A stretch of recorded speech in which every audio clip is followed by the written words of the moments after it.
Hi గారు, welcome to our channel. ప్రస్తుతం మనతో పాటు దాము బాలాజీ గారు, సీనియర్ జర్నలిస్ట్ ఉన్నారు. వారితో ఒకసారి మాట్లాడదాం. సార్ నమస్కారం. నమస్తే సార్, నిత్యానంద స్వామి నిన్నంతా కూడా ఆయన జీవ సమాధి అయిపోయారని చెప్పేసి వార్తలు వచ్చేసాయి సార్. అయితే ఇవాళ ఏమొస్తున్నాయంటే ఆయన 4,000 కోట్ల ఆస్తి కోసం చంపేశారంటూ వార్తలు వినిపిస్తున్నాయి. ఈ 4,000 కోట్ల ఆస్తి కూడా రంజిత్ ఆయన టీం కి వెళ్ళిపోయిందని కూడా చెప్తున్నారు. అసలు ఏం జరిగింది నిత్యానంద స్వామి విషయంలో? మరి ఆయన నిజంగా జీవ సమాధి అయిపోయారా, లేకుంటే చంపేశారా, లేకుంటే April 1st కదా, ఏప్రిల్ ఫుల్ చేయడానికి ఈ విధంగా డ్రామాలు ఆడుతున్నారంటూ కూడా సోషల్ మీడియాలో వచ్చాయి సార్. ఏం జరిగింది మరి నిత్యానంద స్వామి విషయంలో? ఈ రంజిత్ ఆయన టీం ఎవరు సార్? అంటే ఏప్రిల్ ఫూల్ కోసం ఒక వ్యక్తిని చంపేస్తారా అనేది కొద్దిగా ఆశ్చర్యకరమైన విషయమే. కానీ ఏప్రిల్ 1st రావడం వల్ల చాలా మంది ఇది ఏప్రిల్ ఫూల్ చేయడానికి వార్త క్రియేట్ చేశారని చెప్తున్నారు. అయితే నిత్యానంద వాళ్ళ ఛానల్ ఒకటి ఉంది, అదేంటంటే కైలాసాస్ SPH నిత్యానంద. ఆ ఛానల్ పేరు, యూట్యూబ్ ఛానల్. ఆ ఛానల్లో వాళ్ళ ప్రతినిధి 3 గంటలకు ముందు చూశాను ఆ వీడియో. 3 గంటలకు ముందు పెట్టారు ఆ వీడియో. వాళ్ళ ప్రతినిధి, ఆయన పేరు చెప్పలేదు కానీ ఆయన కూడా నిత్యానంద గెటప్ లో ఉన్నాడు. ఆ బిల్డప్ అంతా ఉంది. ఆయన అనౌన్స్ చేస్తున్నాడు ఇంగ్లీష్లో. ఆయన ఏం చెప్తున్నాడు అంటే ఇది ప్రపంచవ్యాప్తంగా ఉన్న హిందూ వ్యతిరేకుల కుట్ర అని ఆయన చెప్తున్నాడు. సో ఈ ఛానల్ కైలాసాస్ SPH అంటే సుప్రీం పాంటిఫ్ ఆఫ్ హిందూస్ అన్నమాట. హిందూయిజం అంటే సుప్రీం పాంటిఫ్ అంటే మామూలుగా పాంటిఫ్ అంటే బిషప్, కేథలిక్ బిషప్, పోప్ని పాంటిఫ్ అని పిలుస్తారు. వీళ్ళు అలా పెట్టుకున్నారు. అంటే హిందూకి సుప్రీం అనమాట. ఒక పోప్, క్రిస్టియన్స్కి పోప్ ఎలాగో హిందూస్కి నిత్యానంద అలాగా. అది వాళ్ళు పెట్టుకున్న టైటిల్ ఆ ఛానల్కి. ఆయన ఏం చెప్తానంటే ఇది నిత్యానంద చాలా హెల్తీగా ఉన్నారు, ఆరోగ్యంగా బాగున్నారు, ఎటువంటి ఆయనకి ఇబ్బంది లేదు, ఆయన సజీవ సమాధి కానీ లేకపోతే ఏమీ అవ్వలేదు, ఇవంతా కూడా కావాలనే క్రియేట్ చేశారు, కుట్రబన్ని హిందూ వ్యతిరేకులు చేశారు అనేది ఆయన ఆరోపిస్తున్నాడు. అట్లాగే ఇంకొక వీడియో కూడా వచ్చింది 4 రోజుల ముందు. అందులో నిత్యానంద ఆశ్రమంలో ఉన్న ఇంకొక 2 మహిళలు మా అమ్మ నాన్న ఇండియన్ డీప్ స్టేట్ అన్నారు. ఇప్పటివరకు నేను ఇండియన్ డీప్ స్టేట్ అనే పదాన్ని చూడలే. మామూలుగా అమెరికన్ డీప్ స్టేట్ అంటారు. డీప్ స్టేట్ అంటే అర్థం ప్రభుత్వాలు కాకుండా ప్రైవేటు వ్యక్తులు ఒక మాఫియా లాగా అందరూ కలిసి ఏర్పడి కొన్ని లాబింగ్ చేయడాన్ని డీప్ స్టేట్ అని పిలుస్తుంటారు అమెరికాలో. ముఖ్యంగా మిలిటరీ, కొన్ని కార్పొరేట్ సంస్థలు, ఇవన్నీ అమెరికన్ ప్రభుత్వాన్ని పక్కన పెట్టి వీళ్ళ ఇంట్రెస్ట్ల కోసం ప్రపంచవ్యాప్తంగా కొన్ని మిలిటరీ స్థావరాలను ఏర్పాటు చేసుకొని ఎలా చేస్తుంటారు అనేది బేసిక్గా. సో దాన్ని వాళ్ళు ఉపయోగించారు. సో ఏదేమైనా నిన్నంతా కూడా వైరల్ ఏంది ఉంటే ఇతను నిత్యానంద కైలాస దేశానికి అధిపతి, యునైటెడ్ స్టేట్స్ ఆఫ్ కైలాస అతని కంట్రీ పేరు. సో దానికి అధిపతి చనిపోయాడు అనేది నిన్నంత పుకార్లు వచ్చాయి. చనిపోవడం అంటే ఆయన స్వయంగా సజీవ సమాధి అయిపోయాడు. ఇది కొత్త పుకారేం కాదు, 2022లో కూడా ఇలాగే వచ్చింది. అప్పుడు కూడా ఖండించారు. యాక్చువల్గా నిత్యానంద కూడా 4 రోజుల ముందు కూడా డీటెయిల్గా ఆయన దర్శనం ఇచ్చారు, అందరికీ ఆయన మాట్లాడారు. సో 4 రోజుల వరకు కూడా ఆయన యాక్టివ్గా ఉన్నట్టే మనకు కనబడుతుంది. సో అసలు బ్రీఫ్గా మనం నిత్యానంద బ్యాక్గ్రౌండ్ చెప్పుకొని తర్వాత కైలాస దేశం పరిస్థితి ఏంటి, ఈయన చనిపోతే ఆస్తి ఎంత ఉంది, ఆ ఆస్తి రజితకే వస్తుందా, ఈ విషయాల గురించి మాట్లాడదాం. నిత్యానంద 1978లో పుట్టాడు, జనవరి 1న. ఆయన అసలు పేరు అరుణాచలం రాజశేఖర్. ఆయన రాజశేఖరన్. ఆయన ఏంటంటే తిరువన్నామలైలో పుట్టాడు. తిరువన్నామలై అంటేనే మనకి రమణ మహర్షి, అరుణాచల ఆశ్రమం, ఇవన్నీ గుర్తుకొస్తాయి.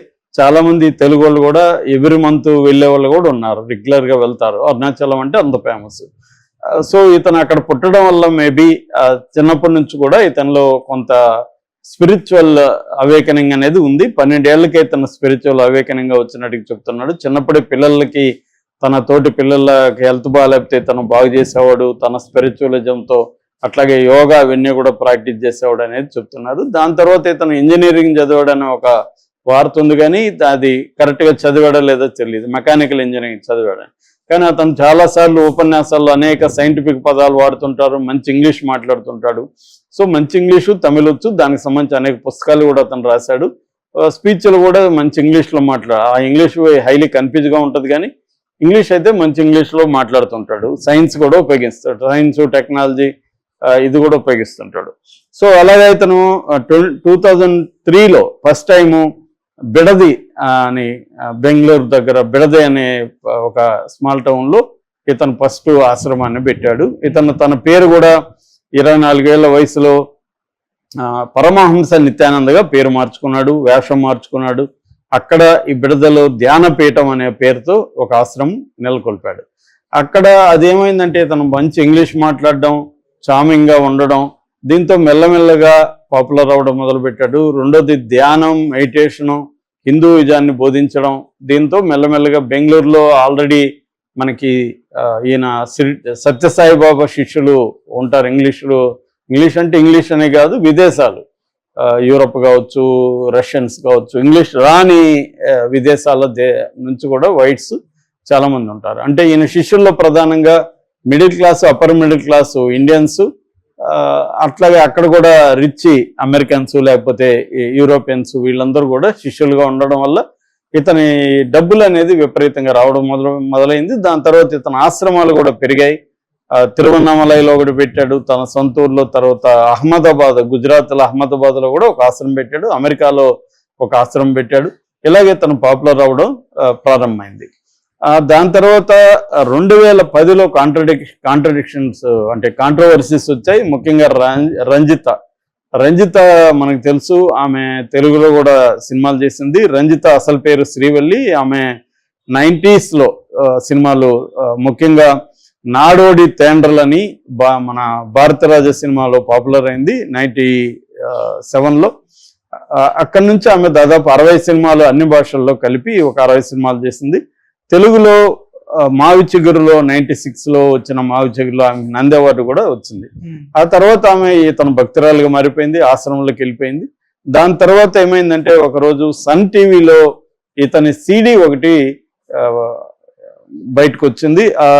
లెనిన్ కరుప్పన్ అనే ఒకప్పుడు ఇతని డ్రైవరు, ఇతనికి డ్రైవర్ లెనిన్ కరుప్పన్కి నిత్యానంద్ మధ్య గొడవలు వచ్చాయి. దాంతో ఇతను కెమెరాలు సెట్ చేసి వీళ్ళిద్దరూ దగ్గరగా క్లోజ్గా ఉన్న వీడియోలు బయటికి వచ్చేసాయి సీడీలో. దాన్ని వీళ్ళు ఖండించారు. ఇదంతా కూడా మ్యానిపులేషను, మార్ఫింగ్ అని అప్పుడు చెప్పారు. ఇతను డబ్బులకి డిమాండ్ చేస్తే డబ్బులు ఇవ్వలేదు కాబట్టి బ్లాక్ మెయిలింగ్ కోసం ఇతను చేశాడు అనేది కూడా అప్పట్లో వచ్చాయి. ఏదేమైనా కేసు అయింది. దాని తర్వాత వీళ్ళు రిజెక్ట్ చేశారు. ఆ తర్వాత ఏమైంది, 2010లోనే అమెరికన్ ఒక ఆవిడ ఇక్కడ ఈ ఆశ్రమంలో ఉన్న ఆమె నన్ను 5 ఏళ్లుగా ఇతను రేప్ చేస్తున్నాడు స్పిరిచువలిజం పేరుతో అని ఆమె కంప్లైంట్ ఇచ్చింది. దాని తర్వాత అది 2018 నాటికి సీరియస్గా తీసుకున్నది కర్ణాటక గవర్నమెంట్. దాంతో ఇతన్ని అరెస్ట్ చేశారు. ఒక 5 రోజులు ఇతను అజ్ఞాతంలోకి వెళ్ళి మళ్ళీ సరెండర్ అయిపోయాడు. అరెస్ట్ చేశారు. దాని తర్వాత బెయిల్ వచ్చింది. ఎందుకంటే ఇతనికి జడ్జిలు, లాయర్లు కూడా చాలా మంది భక్తులు ఉన్నారు అనమాట. సో అలాగా త్వరగానే బెయిల్ వచ్చింది. ఈ లోపల ఏమైంది, 2 పిల్లల్ని ఇతను కిడ్నాప్ చేసి బలవంతంగా అహ్మదాబాద్ ఆశ్రమంలో పెట్టుకున్నారు. హ్యూమన్ ట్రాఫికింగ్ జరుగుతుందని కంప్లైంట్లు వచ్చాయి. దాంతో ఇతను హ్యూమన్ ట్రాఫికింగ్ కేసులో మనం ఇరుక్కుంటే బెయిల్ రాదని చెప్పి ఇతను 2019లో ఎస్కేప్ అయిపోయాడు.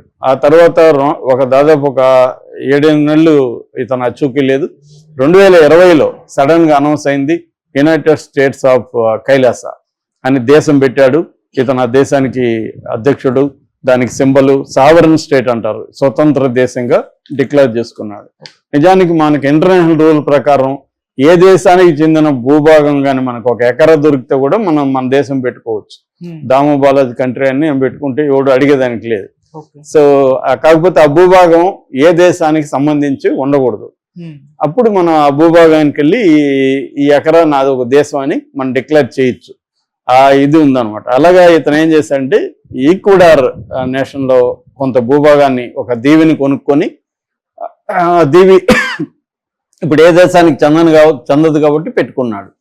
సో దానికి సంబంధించి సింబల్ కానీ, దానికి రూపీగా, దాని కరెన్సీ కానీ అన్ని ఒక దేశానికి ఏమేమి ఉంటాయో అవన్నీ ఆయన అనౌన్స్ చేశాడు. చివరికి యునైటెడ్ స్టేట్స్ సంబంధించిన ఎకనామిక్, సోషల్ అండ్ కల్చరల్ కమిటీలో కూడా ఈయన ప్రతినిధి హాజరయ్యారు 2023లో. అప్పుడు మళ్ళీ షాక్ అయ్యారు, ఇదేంది దేశాల నుంచి ప్రతినిధులు కూడా ఐక్యరాజ్య సమితికి వస్తున్నారు. ఆ తర్వాత ఐక్యరాజ్య సమితిలో ఆమె స్పీచ్లు అవన్నీ కూడా డిలీట్ చేశారు. ఈ మొదటి నుంచి కూడా ఇంగ్లీషు వాళ్ళు ఎక్కువ మంది ఈయన శిష్యులుగా ఉండడం, ఇండియన్స్ కూడా బాగా లాంగ్వేజ్ వచ్చిన వాళ్ళు ఉండడంతో వీళ్ళు ఇంటర్నెట్లో, సోషల్ మీడియాలో బాగా పాపులర్. రెండవది ఇతను విచిత్రమైన స్పీచ్లు, విచిత్రమైన ఇది ఇస్తాడు. నేను సన్ రైజ్ని ఈరోజు 40 నిమిషాలు ఆపానని ఒకరోజు స్టేట్మెంట్ ఇచ్చాడు. తర్వాత నాకు 3వ కన్ను తెరుచుకుంటుందని చెప్పాడు. తర్వాత బ్లైండ్ వాళ్ళకి నేను చూపు తెప్పిస్తాను అన్నాడు. తర్వాత ఇంకా ఘోరంగా ఏంటంటే ఆవులకి, పులులకి, కోతులకి నేను వోకల్ కార్డ్స్ మారుస్తాను, మార్చి వాటిని బ్రహ్మాండమైన తమిళ, సాంస్క్రిట్లో మాట్లాడే విధంగా చేస్తాను అనేది అనౌన్స్ చేశాడు. ఆ తర్వాత కైలాస్కి వెళ్ళినాక కైలాస్లో నేను ఇంటర్నేషనల్ హ్యూమన్ కాదు, ఇంటర్నేషనల్ క్రీచర్స్ కోసం, ఏలియన్స్ కోసం ఒక ఎయిర్పోర్ట్ క్రియేట్ చేస్తాను. ఇది కాస్మిక్ ఎయిర్పోర్ట్. దీంట్లో ఇతర దేశాల సంబంధించిన జీవులు కూడా దిగచ్చు, వాళ్ళ ఫ్లైట్స్ కూడా దిగచ్చు అనేది కూడా ఒక విచిత్రమైన స్టేట్మెంట్. ఆయన స్పీచ్లన్నీ కమెడీగా ఉంటాయి. ఐ మీద ఒకటి ఉంటుంది, I'm not I that you think I అని, ఇట్లాంటిది అంటే జగ్లింగ్ చేయడం అవన్నీ ఉంటాయి. ఇలాగా వెరీ పాపులర్ ఆయన ఈ విషయాల్లో. సో ఇప్పుడు ఆయన కైలాస దేశం నుంచి మళ్ళీ ఒకసారి పాపులర్ అయ్యాడు. ఇప్పుడు ఆయనకి దాదాపు ఇందాక నేను చెప్పిన కైలాస ద్వీపంలో చాలా వందల కోట్ల ఆస్తులు ఉన్నాయి. అట్లాగే తిరువన్నామలైలో ఆశ్రమం ఉంది, బిడదీలో ఉంది, అహ్మదాబాద్లో ఉంది. ఇవన్నీ కలిసి దాదాపు ఒక గెస్టిమేట్ ఏంటంటే ఒక 4,000 కోట్ల పైన ఉంటుందని. అందుకని ఇన్ని సమాధి పేరుతో చంపేసి ఈ ఆస్తులన్నీ